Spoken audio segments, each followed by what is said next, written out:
Good morning, dear students. In our last video section, we have completed unit number 1 and its read number 1 and 2.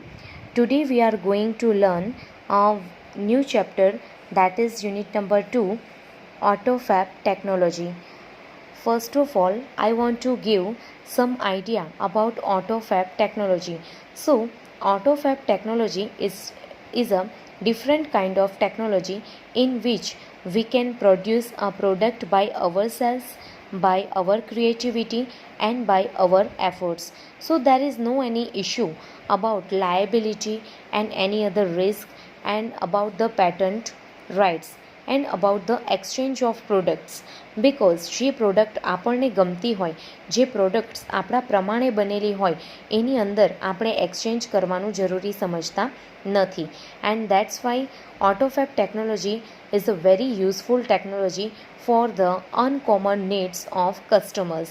So in that kind of technology, customers by themselves is a co-constructor we can call, કારણ કે જો એ ટેકનોલોજીની અંદર ગ્રાહક પોતે જ સહ ઉત્પાદક તરીકેની ભૂમિકા નિભાવતા હોવાને કારણે એની વિશ્વસનીયતામાં, એના ટકાઉપણામાં કોઈ પણ પ્રોબ્લેમ્સ આવતા નથી. That's why this kind of technology is very useful for the uncommon needs of the customers.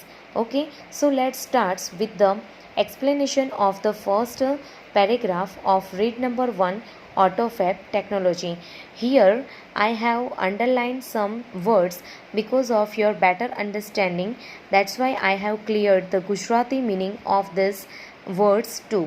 So let's start with the first paragraph. Imagine yourself in a car showroom. You are not happy with any models of the cars in the showroom. તમે કારના શોરૂમમાં છો તેવું ધારી લો. શોરૂમમાંની કારના કોઈપણ મોડેલથી તમે happy નથી, એટલે કે ખુશ નથી. Now you work on a computer and create your dream car on the screen. અને હવે તમે કોમ્પ્યુટર પર કામ કરો છો અને તેના સ્ક્રીન પર સપનાની કાર બનાવો છો. એન્ડ મેજિક, અને જાણે કે જાદુ થઈ ગયો. Next week you get delivery of a car fabricated exactly like your design. Fabricated એટલે કે ટુ મેક, એની રચના કરવી. વિદ્યાર્થી મિત્રો, ખાસ આવા બધા વર્ડ્સ ઉપર ધ્યાન આપજો જે અંડરલાઇન કરેલા છે, બિકોઝ તમને વાર્ષિકની પેટર્ન પ્રમાણે જે સિમિલર વર્ડ્સ પૂછાય છે તેની અંદર પણ ઘણા બધા વર્ડ્સના મિનિંગ તમને પૂછાઈ શકે છે. સો ફેબ્રિકેટેડ મીન્સ કે ટુ મેડ, બરાબર છે, ટુ મેક અથવા તો એની રચના કરવી. સો ફરીથી એનું સેન્ટેન્સ જોઈએ. Next week you get delivery of a car fabricated exactly like your design. અને જાણે કે જાદુ થઈ ગયો, પછીના અઠવાડિયે તમારી જ ડિઝાઇન મુજબ તૈયાર કરેલી કારની ડિલિવરી તમે મેળવો છો. Such magic is possible through a process known as automated fabrication. હા, તો આ પ્રકારનો જાદુ શક્ય છે. શેના દ્વારા? ઓટોમેટેડ ફેબ્રિકેશનના નામે જાણીતી એક પ્રક્રિયા દ્વારા. એટલે ઓટોમેટેડ ફેબ્રિકેશન નામની એક પ્રક્રિયા છે જે AutoFab ટેકનોલોજીની અંદર યુઝ કરવામાં આવે છે, જેને આપણે સ્વયં સંચાલિત ટેકનોલોજી કહીશું, જેમાં આપણે જાતે જ પ્રોડક્ટને પ્રોડ્યુસ કરીએ છીએ. Automated fabrication or AutoFab is a set of technologies that automate the process for building three-dimensional solid objects from raw materials. raw materials એટલે કે કાચા મટીરિયલ્સ, અને ડિમેન્શનલ એટલે કે જે પહોળાઈ, ઊંચાઈ અને લંબાઈને લગતું હોય તે. અને ઓટોમેટ એટલે કે સ્વયં સંચાલિત. તો અહીંયા AutoFab ટેકનોલોજીની વ્યાખ્યા આપવામાં આવી છે. So whenever you write the short note about AutoFab technology, you have to mention this line actually. બરાબર છે, તમારે આ લાઇન મેન્શન કરવી જ પડશે કે ઓટોમેટેડ ફેબ્રિકેશન કોને કહી શકશો. તો ઓટોમેટેડ ફેબ્રિકેશન કે AutoFab એ ટેકનોલોજીનો એક એવો સેટ છે કે કાચા માલમાંથી, રો મટીરિયલ્સ એટલે કે કાચા માલમાંથી ત્રિપારિમાણિક આપણે ડિમેન્શનલ વાત કરીને લંબાઈ, ઊંચાઈ અને પહોળાઈને લગતું એને આપણે ડિમેન્શનલ કહીએ. તો એ ત્રિપારિમાણિક ઘન પદાર્થો બનાવવાની પ્રક્રિયાને ઓટોમેટેડ કરે છે, એટલે કે સ્વયં સંચાલિત કરે છે. This industry uses solidification of polymers, powders and other raw materials guided by designs drawn on ordinary computers. કેવા કોમ્પ્યુટર? એકદમ સામાન્ય કોમ્પ્યુટર ઉપર. તો આ ઉદ્યોગ એટલે કે આ જે ઉદ્યોગ છે તે એકદમ સામાન્ય કોમ્પ્યુટર ઉપર દોરાયેલી ડિઝાઇન્સથી માર્ગદર્શન પામીને પોલિમર્સ એટલે કે જે રાળ હોય છે, કૃત્રિમ રેશા હોય છે, જેને આપણે પ્લાસ્ટિક તરીકે ઓળખીએ છીએ, તો તેવા પોલિમર્સ, પાવડર્સ તેમજ અન્ય કાચા અથવા તો નક્કામા પદાર્થોના ઘન સ્વરૂપનો ઉપયોગ કરે છે. કેવા? કાચા અને નક્કામા ઘન સ્વરૂપનો પણ ઉપયોગ કરે છે વસ્તુઓ બનાવવા માટે.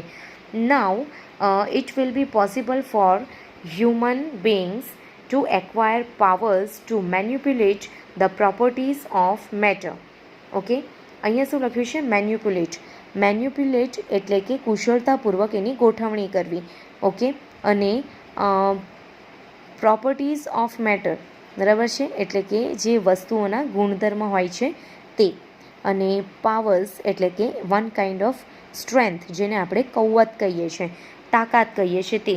તો હવે મનુષ્યોની પાસે, હ્યુમન બીંગ પાસે પદાર્થના ગુણધર્મોનો કુશળતાપૂર્વક વિનિયોગ કરવાનું કૌવત એટલે કે શક્તિ મેળવવાનું શક્ય બનશે.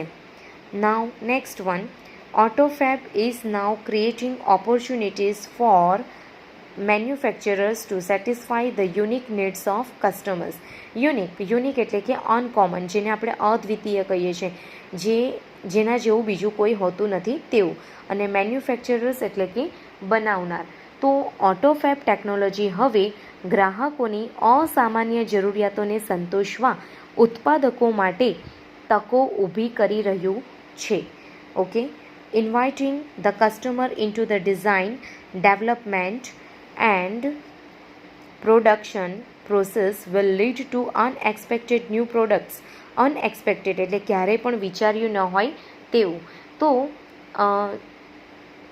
ગ્રાહકોને ડિઝાઇન કરવા માટે, વિકસાવવા માટે અને ઉત્પાદન પ્રક્રિયામાં આમંત્રિત કરવા માટે એટલે કે સહયોગી બનવા માટે એ અનઅપેક્ષિત એવા નવા ઉત્પાદન તરફ દોરી જાય છે.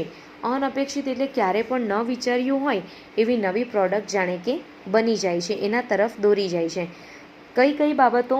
તો કે ઉત્પાદકોને માટે એ જે નવી તક ઊભી કરી રહ્યું છે, પરંતુ ગ્રાહકોને આપણે જે ડિઝાઇન્સમાં ઇન્ક્લુડ કરીએ છીએ, વિકસાવવામાં, ઉત્પાદનની પ્રક્રિયામાં ઇન્ક્લુડ કરીએ છીએ, તો એ બધા દ્વારા એક નવી જ પ્રોડક્ટ બની જાય છે. કારણ કે ગ્રાહકોના વિચારો જુદા હોય છે અને દરેકના વિચારો એકત્રિત થઈને એક નવી વસ્તુ સર્જિત થાય છે. In AutoFab the customer is a co constructor. જે મેં તમને અગાઉ સમજાવ્યું કે ઓટોફેબ ટેકનોલોજીની અંદર ગ્રાહકને સહસર્જક છે. ગ્રાહક શું છે? પોતે જ સહસર્જક બની જાય છે. Now product liability, other risk and patent rights may be shared with the customers. Okay, કઈ બાબતો કસ્ટમર્સની જોડે શેર કરવામાં આવે છે?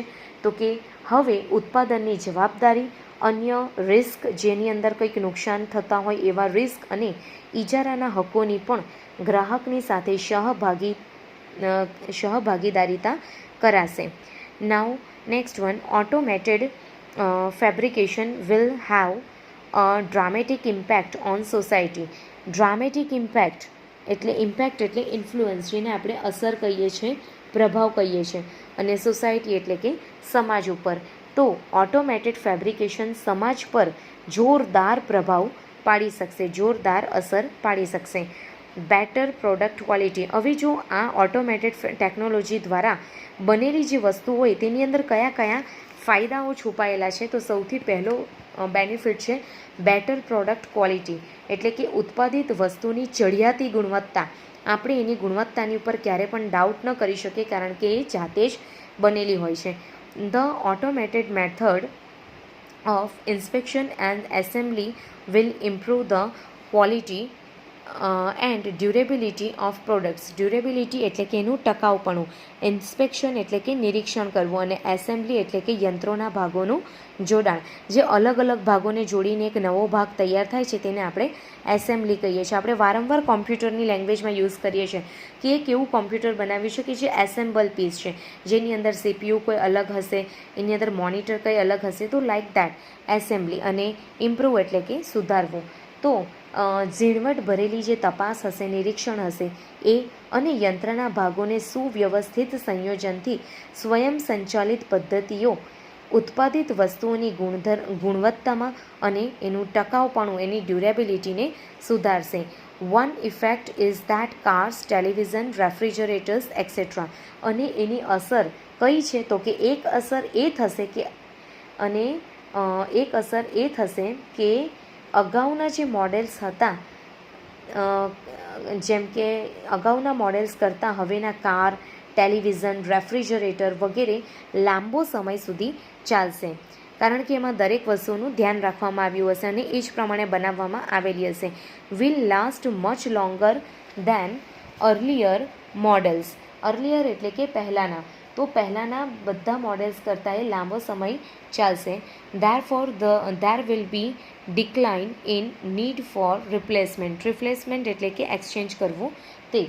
તો એને જ તેથી જ ચીજ વસ્તુઓનો બદલો કરવાની જરૂરિયાત ઘટી જશે. આપણા ઇન્ડિયનમાં મોટે ભાગે જોવા મળે છે, કંઈ પણ થાય એટલે ચીજ વસ્તુઓની બદલી કરાવવાનું મન થઈ જાય છે.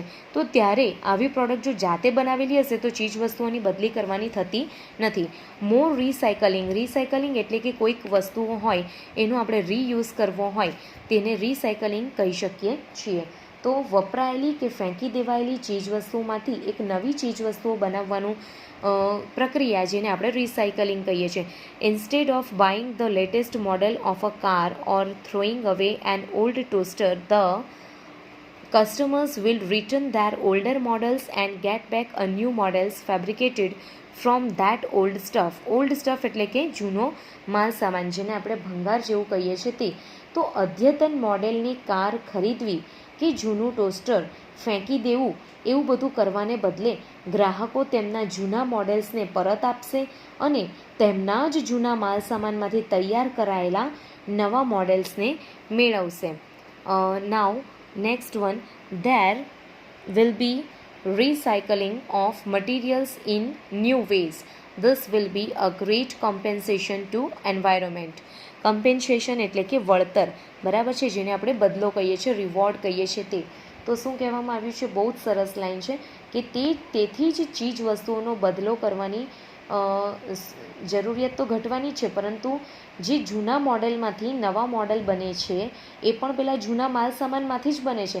એટલે ફેંકી દેવાયેલા કે બિનઉપયોગી જે માલસામાન છે તેનું પણ રિસાયકલિંગ કરીને, એટલે કે પુનર્નવીનીકરણ કરીને આપણે બહુ જ મોટું પર્યાવરણને એનું વર્તન આપીએ છીએ. એટલે કે પર્યાવરણ માટે પણ એ લાભકારક અને ફાયદાકારક છે. Now next the third benefit and the fourth benefit we will see in our next video. Thank you. Jai Shri Krishna.